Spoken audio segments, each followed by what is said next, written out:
coronavirus has affected so many people across the globe. Business has not been spared. And what is important is to know whether the employees are protected by any legislation in Zimbabwe. With me is Professor Lovemore Madhuku to tell us about the Zimbabwe legislation in relationship to this coronavirus, whether we have any source of protection in terms of our legislation. Well, I think our legislation does protect, although there will be need to improve it. But I must say that right at the outset, our legislation provides for what we call fair labor standards, fair labor practices, which are based on human dignity. Workers are human beings.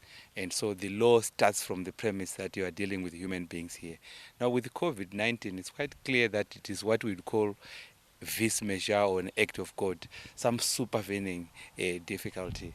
What the labor contract, the employment contract would do is that there is an implied provision. Whenever two people enter into an employment contract, there is an implied, they don't have to say it to each other, but it's implied that if something happens like what has happened with COVID-19, then the employee would be entitled to stay at home, but remain paid by the employer. And also given that our economic situation whereby some certain businesses are actually not operating, and business make money by operating, but if they are not functioning, how are they going to, where are they going to get the money to pay the employees? Well, I think that's where the legislation is inadequate. It's not the first thing that happens. We also have a law when an employee goes on maternity leave for 3 months. The employer must pay, which we call paid maternity leave. No one asks the question, where are you getting the money from? You ought to pay. Now, that's the same situation. What will then happen is that every reasonable business leader who is facing difficulties of making payment because of their suppressed business operations ought to approach the state. And that's where the state must come in.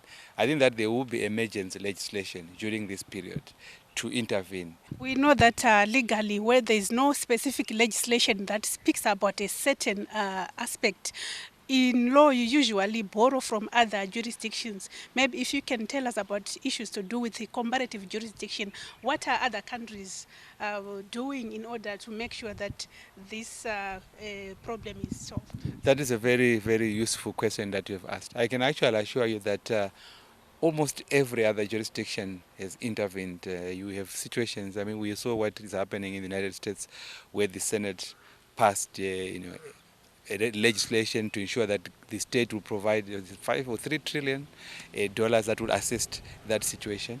You have what has happened in Kenya. The government has come in to assist in that situation.